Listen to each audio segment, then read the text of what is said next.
লক্ষ লক্ষ কোটি টাকা সংসদে বসে বসে খরচ করা, এই সিস্টেমটা থেকে বেরিয়ে আসতে হবে ভাই। অনর্থক আলোচনা করে লাভ নাই। আপনারা বিরোধী দল কী করলেন? রাষ্ট্রপতির ভাষণ শুনবেন না, ওয়াকআউট করলেন, প্ল্যাকার্ড উঁচিয়ে মিছিল করলেন, স্বৈরাচারের দোসর বললেন। এখন রাষ্ট্রপতির ভাষণের উপরে চলছে আলোচনা। এগুলো হাস্যকর না?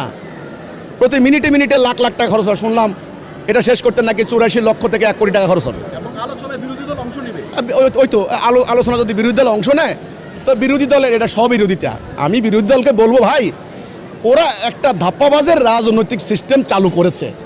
আপনারা ইসলাম চান, আপনারা কেন এই প্রক্রিয়ায় ঢুকলেন? এখান থেকে বের হন, বরং গঠনমূলক আলোচনা করেন, জাতিকে রক্ষার আলোচনা করেন, সাম্রাজ্যবাদের তাণ্ডব থেকে জাতিরে কী করে রক্ষা করবেন এটা নিয়ে কথা বলেন। আমেরিকার সঙ্গে চুক্তি করেছেন, আপনারা কি সরকারি দল বিরোধী দল বসে জাতীয় সংসদে এই বিল কি আনতে পারবেন?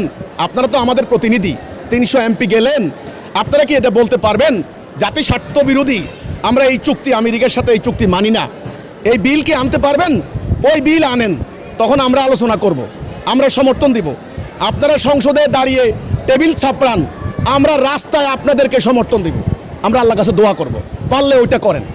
ওই খামোখা মাননীয় স্পিকার, আমার এলাকার একটা কালভার্ট নষ্ট হয়ে গেছে, তো মাননীয় স্পিকার বলবে, ওই স্থানীয় সরকার মন্ত্রী উনি বলবেন মাননীয় স্পিকার এটা নির্বাহী একটা আদেশ হয়েছে, একটা কমিটি হয়েছে। আসলে কিছুই না। 10 লাখ টাকার একটা কালভার্ট, 10 লাখ টাকার একটা অ্যাম্বুলেন্স, এগুলা নিয়ে আলোচনা করার কোনো মানে নাই। এগুলা রাষ্ট্রের নিয়মিত উন্নয়ন কর্মকাণ্ডের অংশ। সচিবরা টাকা না মারলে হয়। স্বাভাবিকভাবে একটা টিএনইউ, একটা ডিসি, এগুলি ওনাদের এখতিয়ারের মধ্যে এগুলো ঠিকঠাক করে দিতে পারে। এগুলো নিয়ে ঘন্টার পর ঘন্টা সংসদে আলোচনা করার কোনো মানে নাই।